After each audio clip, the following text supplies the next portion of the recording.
Hey guys, welcome back to Critical Flick. Today I'm reviewing Wild Rose. Wild Rose is a film that stars Jessie Buckley, who plays Rose Lynn, an aspiring country singer in Glasgow, Scotland, and it's her journey of pursuing her dream while balancing the real-life ramifications of her past and her responsibilities as a mother. So I'm not going to lie, this movie did not have any screenings anywhere near me. It kind of flew under the radar. It was a movie, I'd heard rumblings about. I didn't know if I was ever going to get a chance to see it, but I had an opportunity to check out a screener of it, and I have to say, it's one of the sleeper hits of the year for me. I thought that Jessie Buckley was excellent in this film, showing an artist who is struggling to pursue her dreams while balancing the reality of her life. And she's not your run-of-the-mill international superstar like you see in these films. It's more realistic to me. It doesn't feel like a love story, a fairy tale. It's very grounded in her struggles to achieve her dreams. Now, Jessie Buckley was excellent in Chernobyl. If you have not checked out that miniseries on HBO, phenomenal. She is phenomenal in it, and I think this is a very solid performance from her. Like I said, she portrays an artist who is struggling, an artist who is trying to drive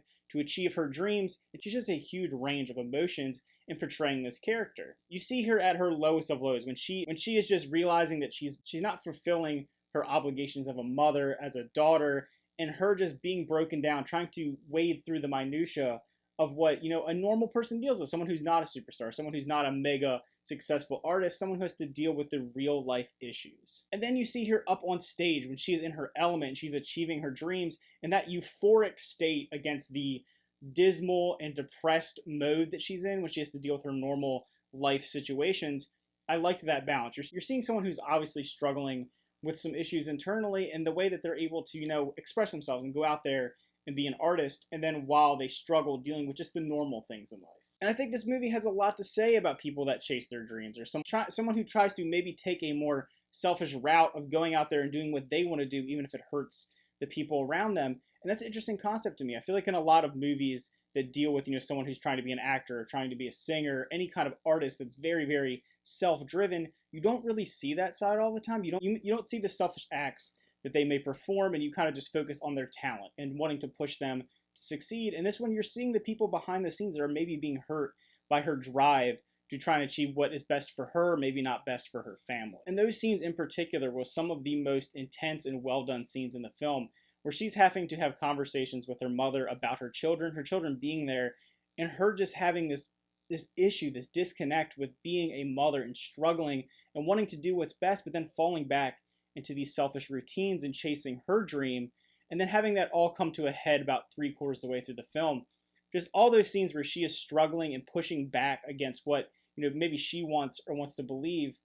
I don't know, she just really pulled off this character. Like I said, while this movie does have some very strong themes of what it means to have personal success at the expense of personal responsibilities, it does also dive into finding out what's important in your life and being able to understand who you are as a person and having a personal journey specifically as an artist. Not to spoil too much of the film, because I really do think it's a movie that people should check out. It is something that, I feel like is going to go under the radar. People may not even know about it, but I definitely say if you can watch it, watch it. But that being said, she does, kind of push herself to go after her mega dream at the end of the film, and seeing that kind of fall back on itself, I thought was an interesting storyline, I thought was an interesting plot decision. It almost reminded me of the ending of Lady Bird, how she wants to go out there and achieve her dream of going to New York. You have Rose Lynn want to go to Nashville and chase her dream of being a country singer, and realizing that maybe that isn't where she belonged, it isn't where she fit in.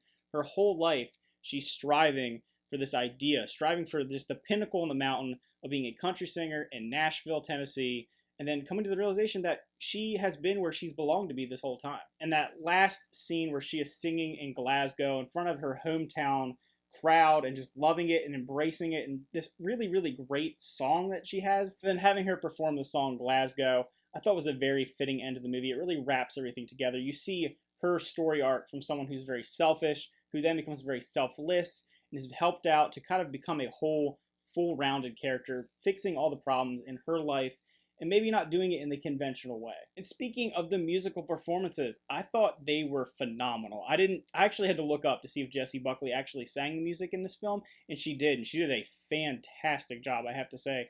Glasgow is an amazing song. There's a couple of the really quality songs in the film, but I thought the musical performances were very, very emotional. There's particularly a scene where she is singing at the Grand Ole Opry. It's something she's wanted to do since she was a little girl, and that moment of her being able to achieve that personal goal was a turning point in the film. They use these musical performances as turning points throughout. When you have her have a change of spirit, a change of idea, and I just love the way that they integrated it into the story. It didn't feel like a pointless use of this music. It felt like the music moved the story along. I also think the costume design in this film was well done.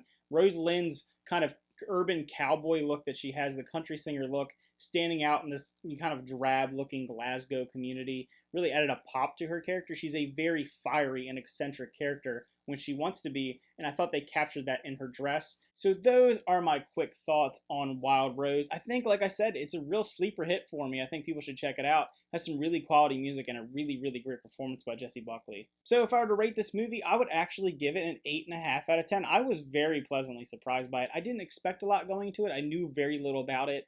And as someone who's not a huge country music fan, I didn't know how well it would resonate with me, but the country score, along with the really well done country songs that they wrote for the movie, they knocked it out of the park. It really captured this feeling of simplicity and then powerfulness that you can get from this music.